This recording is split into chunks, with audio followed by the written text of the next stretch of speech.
Welcome to day 3 of the StoryWorks Challenge. I'm Eric Edmeades, and today, we're talking about the 3 core story types. Yesterday, we talked about the craft. We talked about emotional contrast, sensory specificity, strategic pacing, vulnerability, the subtle shifts that turn a decent story into one that people never forget. You've got the tools now. Today, we're talking about strategy, because knowing how to tell a story is only half the equation. The other half is knowing which story to tell. And when. Here's something I see constantly. Even experienced speakers, people who've been on stages for years, people who know their material cold, they tell a powerful story and it lands wrong. Not because they told the wrong story, but because they told the wrong story, or they even told the right story at the wrong time. And because they told the wrong type of story for the moment, they lost the connection with the audience, and the audience felt it, even if they couldn't name it. The story felt self-indulgent or disconnected or somehow off. This is one of the most costly mistakes a communicator can make, because you did the work, you showed up, you were vulnerable, and it still didn't land. That's not a confidence problem, that's a strategy problem. And today, we fix it. I watched this happen once in an event. I saw a presenter, a speaker, a trainer doing a great job. He really had provided a lot of value, created a lot of connection with the audience. But the one thing that I noticed that didn't quite work was that he told a long investment testimonial style story at one stage. And I really felt like it was misplaced. I felt like it wasn't at the right time. And more than that, I felt like what he really needed there was an origin story. He needed to create a connection with the audience. He needed to establish trust. Instead, he went straight for credibility. He wanted to tell his investment story. He wanted to talk about testimonials. And it was good. But I can tell you that his outcomes that day, which happened to be about sales and conversion, didn't work so very well. And of course, speaking to people afterward, here's what you found. They got a lot of value. They thought it was good information. They're curious and they want to know more, but they just didn't feel the connection required to make the investment that they would have had to make. And I suspected it was because the wrong story was told. So getting strategic means understanding what types of stories you have and when to tell them. Today, we're going to talk about 3 core story types: origin stories, inceptive stories, and teaching stories. Each one does a completely different job. Each one belongs in a different moment. Each one creates a different kind of impact. And when you know which type you're telling, you understand its purpose, and this changes everything. Purpose drives the impact. And so the type of story you tell determines the type of impact you're going to make. So let's start with origin stories. An origin story answers one primary question: who are you? And then it also builds upon that and says, how did you become that person? Not your credentials, not your timeline, not your LinkedIn profile, but the moment you became who you are. Origin stories establish identity. They build trust. They create emotional buy-in before you've taught a single thing. They work best near the opening of a talk, at the beginning of a relationship, anytime you need an audience to understand not just what you do, but why it matters to you that you do it. Now, here's the most common mistake that I see with origin stories. People turn them into timelines. I grew up in a small town. I studied business. I worked in a corporate job for 10 years, and then I started my own company. That's a resume. It tells me what happened. It doesn't tell me anything about who you are. An origin story isn't your resume. It's the moment you became who you are. The real origin is never a sequence. It's a moment. The conversation that changed everything. The decision you couldn't take back. The realization that made the old version of you impossible to return to. Find that moment, and that is your origin story. Remember that anytime you're facing an audience, no matter how nervous or uncomfortable you may or may not be, the audience is nervous and uncomfortable. I mean, unless you're already well known to them. They're sitting there wondering if you're about to steal a bunch of their time, and worse, what your real reasons for being there. Are you there to take money from them? Are you there to change their mind? So an audience has a degree of suspicion of any new speaker. An origin story is one of the ways that you overcome that suspicion. Years ago, I was teaching business. And I was having a conversation about business and communication and so on. And I shared a cute little story. I didn't even think about it. It wasn't intentional, but it turned out it was an origin story. And it went like this. I was speaking at a conference, and a friend of mine who was at the conference came up to me in a panic. She goes, "Eric, I need your help right now." What's going on? It's like, is there a fire? Like, what's the emergency? No, the board, they asked me to give a presentation on this property we want to develop. And if I nail this presentation, it could help me launch this entirely new division, this new business. But I'm terrified. I don't even know where to begin. Well, when do you have to do it? Like in 15 minutes. And it was so magical. We just sat on the floor, no kidding, against the wall. We just sat against the wall with a notepad. And I found out from her what her objectives were. And I found out what her nervousness was. And we created a map for her. And we identified which stories she was going to tell. And she started to breathe properly. And she started to relax. And she went in and did the presentation. And if the story simply ended there, I can tell you it put a smile on my face. Helping her overcome her fear in that moment, helping her become free to communicate, was a wonderful feeling. But it got even better when about 2 hours later, she came up to me and she said, Eric, it was amazing. I was so relaxed. I was just myself. I told the stories and the board approved the deal. And it was really very much in that moment that I realized I loved giving people that gift, that I loved helping people unlock the messages that are trapped inside them and help them feel comfortable with communicating.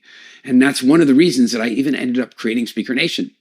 Now, I mentioned that story in a talk, and all of a sudden, even though that talk was entirely about business and marketing, suddenly all the questions people were asking were about speaking. What it showed me was they saw the truth of who I am and why I love to help people. They suddenly saw me as somebody they wanted to learn speaking from. The origin story had woken that up in them. Now imagine if I had instead said, oh, I was at this conference, one friend of mine came out to me, she had to give a presentation, so I gave her some notes and I helped her out with it. She went and did the presentation and it went really well. And so now I really like to help people. That's a timeline, that's a resume. You feel the difference between a story and a timeline? One is information about a person or series of events. The other one is a window into who they are. One might make you think, but the other one definitely makes you feel. And when an audience feels who you are, they trust you before you've even earned it through credentials. That is the power of an origin story. Now, let's talk about inceptive stories. If an origin story reveals the truth of who you are, an inceptive story allows you to stimulate transformation in other people. An inceptive story is a story that is so well told and so engaging that people are really involved in the experience, but something about that story awakens them to a new possibility, makes them realize that they see something maybe that they've always known but hadn't seen before. This can be fantastic for sales. This can be wonderful for influence. An inceptive story subtly guides people to a realization, and they arrive there with a sense of ownership over that realization. Rather than being told how to think, they open their eyes, they open their mind, they open their heart and realize that this is maybe something that they've always thought. Now, in a sales environment, this can be really, really powerful because in the traditional world of selling can be about, manipulating, convincing, pressuring. But a really good inceptive story can share an experience with the audience that makes them realize that they want to buy something without all the need for persuasion, manipulation, convincing, or discounting. So I want to give you an example of an inceptive story that I've used before. And if you've ever seen me speak, you might have heard the story, but I want you to really pay attention to it for what it does here. See, what I was doing was teaching marketing. And in that, I wanted to create a physical example for everybody. So I showed them one interesting truth of marketing. I asked the whole audience, how many people in this room are getting ready to buy a new cell phone? And it was about 3% of people raised their hands. Then I said, how many people are getting ready to buy a new jacket? And it was about 3% of the people raised their hands. And then I said, how many of you are already starting to think now about getting a new car in the next month or two? And it was about 3%. And it turns out that in any given audience, roughly 3% of the audience is thinking of buying something. So you kind of understand who the active buying market is. So one of the questions I asked when I told this story is, how many people are thinking about buying a new pair of running shoes? And guess what? 3%. Then I switched and I told a story. And the story I told was about the very first time I went hunting with the Hadzabe people of East Africa. I told them that they handed me a bow and an arrow, and we had a little archery competition. And by complete accident, I got 2 of my arrows into the target. And that inspired them to invite me to go hunting with them. And holy, did that change my life. So we head out into the bush. And this is not This is the bush. This is true wilderness. We head out into the wilderness and we're trekking along through the bush and we're running and hiking and climbing and crawling and running and hiking. And there comes this point where I realize I am making a ton of noise. I mean, really, these guys run silently through the bush and I'm like thundering along. And I thought I need to change something. And I thought about that. I thought, okay, well, how are they doing it? So I started looking at their style of running and the way they pick their footfalls and so on. And I noticed something. They land on the fronts of their feet. They keep quite springy. And that means that they can bounce a little more carefully, choose where their feet land. And when they hit the ground with less sound. So I switched and I started landing on the fronts of my feet. And you know what? I know that it was working. Because at one point, well, there was a bushman who was assigned to keep track of me. And the fact is, keeping track of me had gotten pretty easy because he just had to listen and he could hear me behind him the whole time.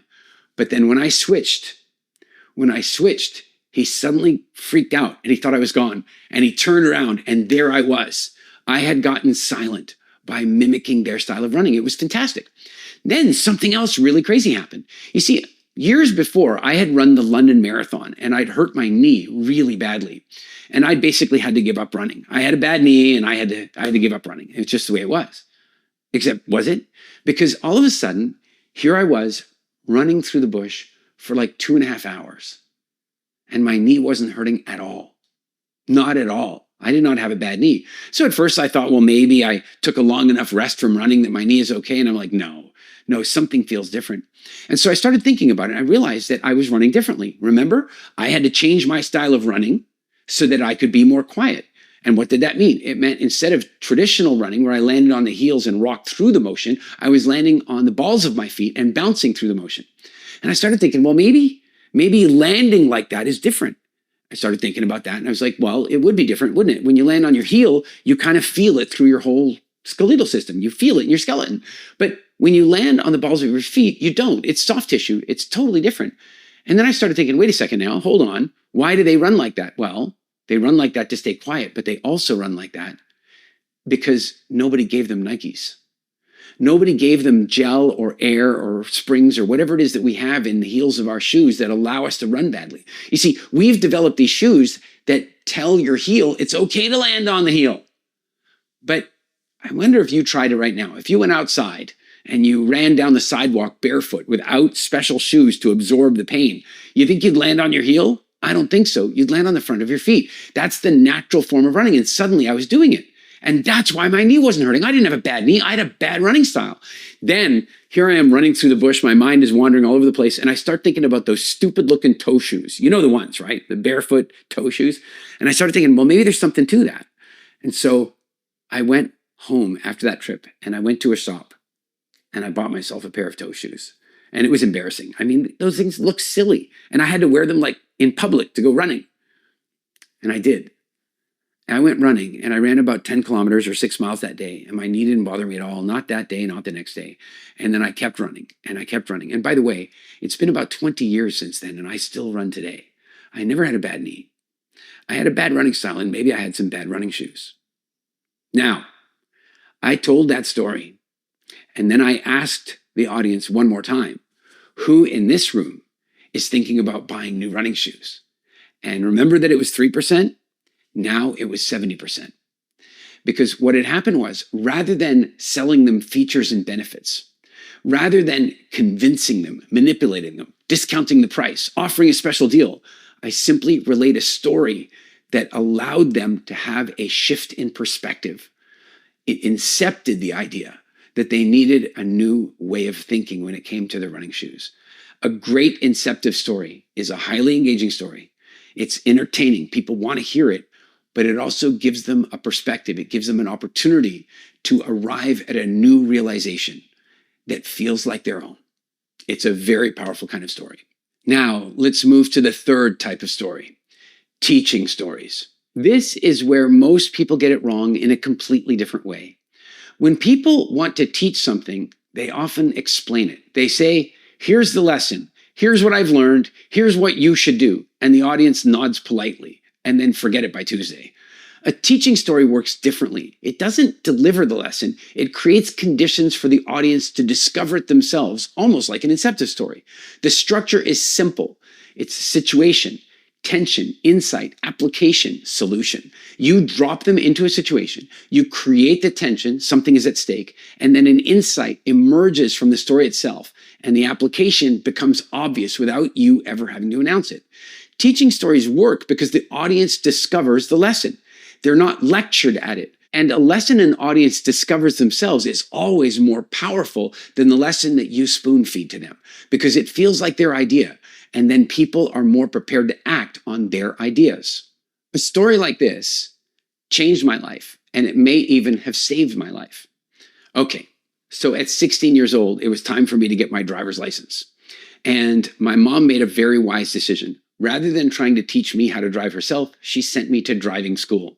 And so I went to Young Drivers of Canada.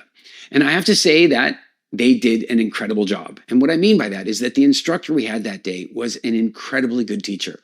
He taught through teaching stories constantly, and I recognized the pattern because I'd been lucky enough to have a few teachers like that when I was in school. And I want to give you a really clear example of how this worked. At one point, he was describing to us what it's like when you're driving along on a long stretch of highway and you end up in what he called a dead stare. You know what I'm talking about, right? You know, you're driving along and your mind starts to wander and you're still seeing the road, but you're not really looking at it anymore. You end up in a dead stare. And he said, the challenge is that on most stretches of long highway, and in Canada, we've got lots of those, you can actually drive in a dead stare fairly safely until a moose jumps into the road, or a fox, or another car, or a person. A dead stare is an incredibly dangerous way to drive. And so what he did is he said, I want all of you to imagine that we're driving right now, but you're the one behind the wheel. So lift your hands up and pretend you're driving.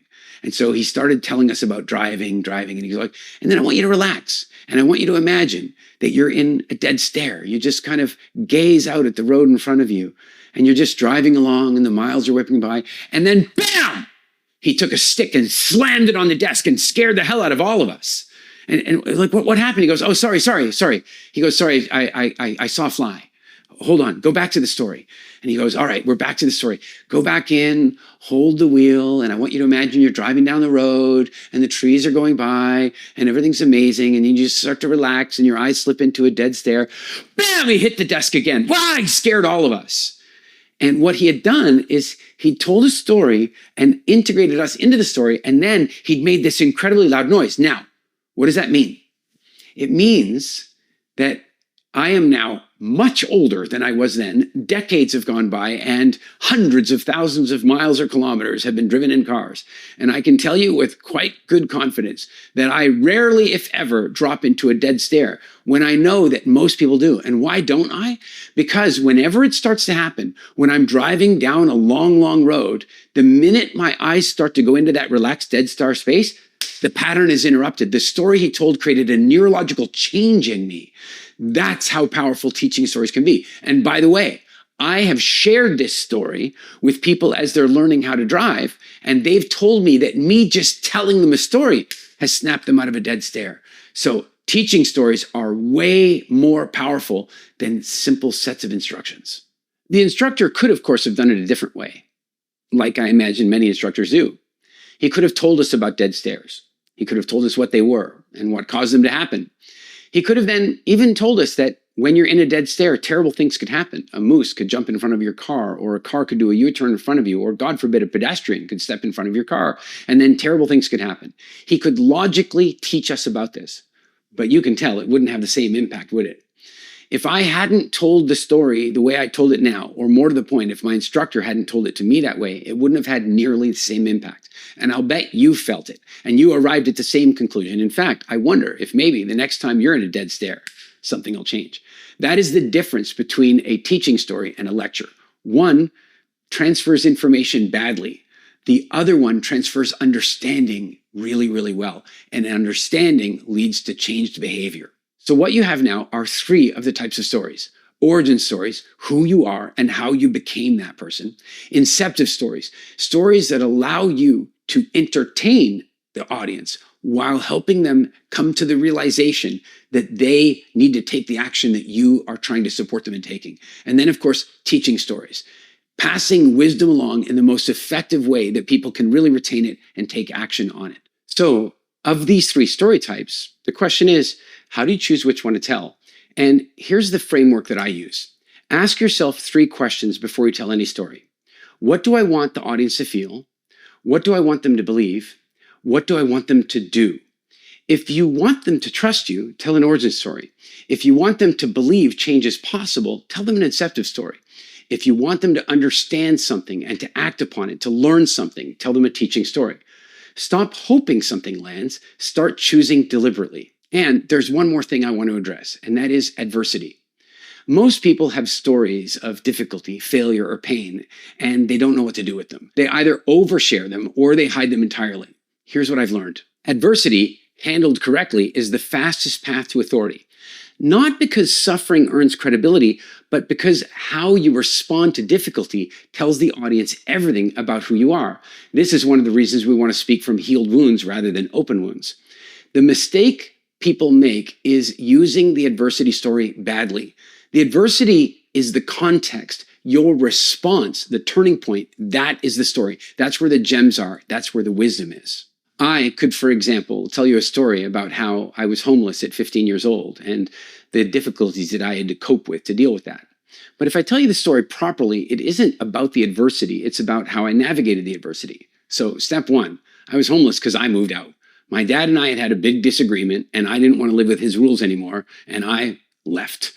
And that put me in a difficult position because it was winter in Edmonton, Alberta, meaning it was minus 20 or minus 30 degrees outside. I didn't have a job and I didn't have any money.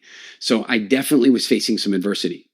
I did some couch surfing. You can get away with that for a little while if you've got good friendships, but there came a point where I was going to need to find a permanent solution. And one day I noticed something. I noticed that the video arcade that we hang out at was run by a man who always looked tired. And I started thinking about what I needed, and I started then thinking about what he needed. What I needed was a place to stay. What he needed was a rest. Rather than going to him and asking him for a favor, I went to him and I made him an offer. And the offer I made him was really simple. I went to him and I, first of all, highlighted the problem. I said, Ray, I feel like you look tired all the time. And he said, well, I am. And I said, I think I can solve that for you. And he goes, really? Now you have to imagine, I'm a 15-year-old kid. I look maybe 12, and I'm telling him I have the solution to his problem. He was intrigued. And I said, I think the problem is you're here at 9 o'clock in the morning, and then you're closing this place down at midnight or 1. You're working all the time, and you never get a rest. And he goes, look, I'm not hiring. And I go, no. I'm not looking for a job, but I want to make you a trade. And he said, what trade? And I said, here's my idea. I will come in and run this place for you from 10 o'clock at night. So you can go home and you can get a reasonable night's sleep. And I'll open it for you so you can stay home, put your kids off to school, have breakfast, and come in. And that way you just have to handle the middle of the day and you don't have to pay me. I don't have to pay you? No, you don't have to pay me.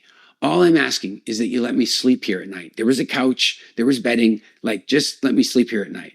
Now, we can get into the questionable child labor laws that he might have violated when he accepted this deal, but he did accept a deal.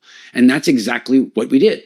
I opened for him and I closed for him and I slept in the arcade at night.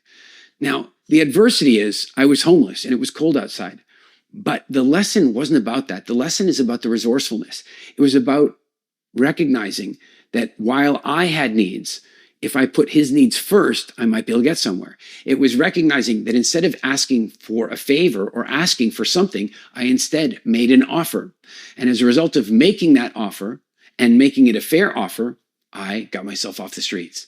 So you can see I could simply share the adversity side of it. It was cold, I was hungry. I could share the adversity side of it. And then I would get potentially sympathy from the audience. But I'm not looking for sympathy from the audience. The adversity is not there for sympathy. It's there for context, so that the lesson can have greater punch. Sympathy is passive. Respect is what moves people to act. As a result of our lesson today, I want you to start seeing your life through these 3 lenses. Not every experience fits neatly. Some stories could work as 2 types, and that's fine. What matters is you start making deliberate choices instead of hoping something lands. Tomorrow is one of my favorite days of this entire challenge. We're going to build your story bank. And I promise you, you are going to be amazed at how many powerful stories you've been sitting on. Most people walk into this process thinking they have a handful of stories or doubting that they have any stories at all. And they walk out with dozens. Come ready to dig in, and I'll see you tomorrow. But before that, we've got a little bit of homework. Before tomorrow, I want you to complete 2 short exercises. Exercise 1 is the story type audit. That's it. I want you to think of 3 significant moments in your life.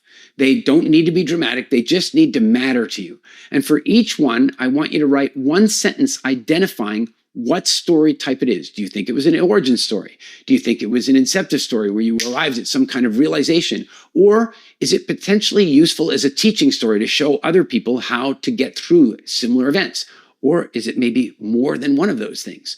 When you can begin to start looking at your stories and cataloging them, it's going to get even better. And your second item of homework is to write your own origin story twice. Now, I know that right now you might not even know what your origin story is. And so what we're looking for is a moment in your life where your perspective changed. The moment when you decided to start a certain career, to start a business, to write a book, to start a new hobby, to ask somebody on a date. The moment that something changed for you and you took a big decision. I want you to write that story in 2 versions. The first version I want you to write is the resume version. It's just the facts. Just what happened. This is where I was. This is who I was. These are the things that happened. This is what I decided. Just the facts. Once you've done that, what I'd like you to do is then go and add the color. Go in and really write it with sequence of events, with texture, with thoughts, with specificity, with details, with feelings. And I want you to compare those 2 versions and see how that feels. The gap between those 2 versions is really where the lesson is. It's where your origin story lives. And I want you to bring both versions to tomorrow's session because they're going to lay a foundation for what we do then. I'll see you tomorrow.